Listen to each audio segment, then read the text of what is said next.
And another piece of this, because this is also what you bring to the table as a businessman, you understand the importance of balancing a budget.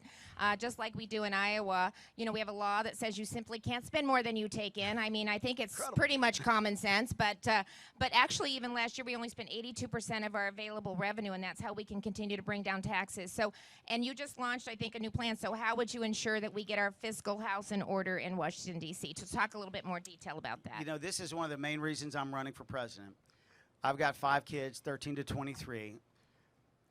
If we don't do something for the next generation, we likely have been the generation, I think, that maybe the most irresponsible financially in the last 100 years. We have had more money. We have likely prospered most. If you look at how much money has come in our country and all of our wealth in the last 30 years, it's been incredible, likely more than the previous 2 generations combined.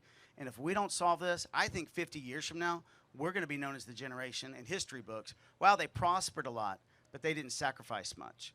And we could be known as the generation that sacrificed the least. I will not let that happen. As president, I'm looking at this like a business person. So I'm an investment banking firm, about 400 employees, mergers and acquisitions. We teach middle market companies on how to look at markets, cost of capital, what it means to the value of their company. I look at this, we're in so much trouble. We've seen our nation downgraded in credit for the 2nd time in U.S. history. Same day, Janet Yellen comes up and says, there's nothing to see here, it's all okay. Well, I didn't forget the bank failures, did you, that were earlier on this year, 3 in a matter of a couple weeks. I didn't forget the downgrade. Moody's gave 10 banks last week. What's happening is we're much more fragile than what Washington and the media is letting us know.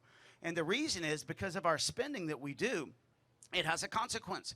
When you spend too much money, you have to borrow more money to make your own interest payments. So interest payments, just watch it. It's the fastest growing item on the expense sheet of the federal government today.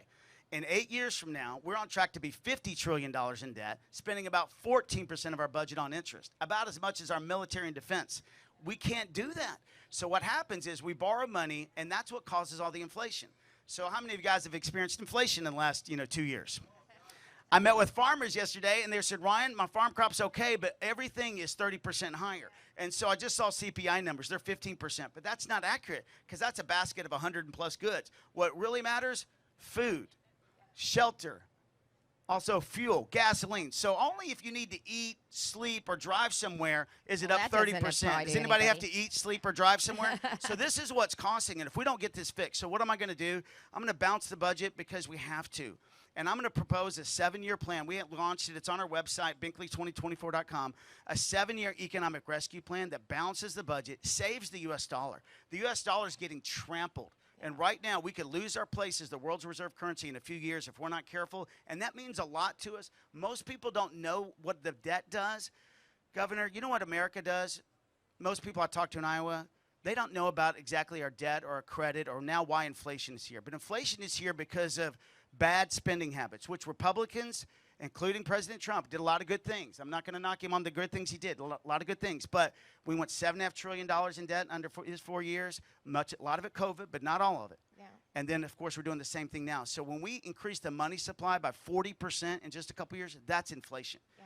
And we can't do anything about it. So now the Fed tries to raise rates, and what raising rates means, no growth. Cost of a tractor is more. Cost of a house is more. Companies can't buy businesses. So you're looking at stagflation. This is the opportunity, though. First time since Jimmy Carter, stagflation could be here again if we're not careful. So this is what I'm doing. Balanced budget, save the dollar, save us from inflation.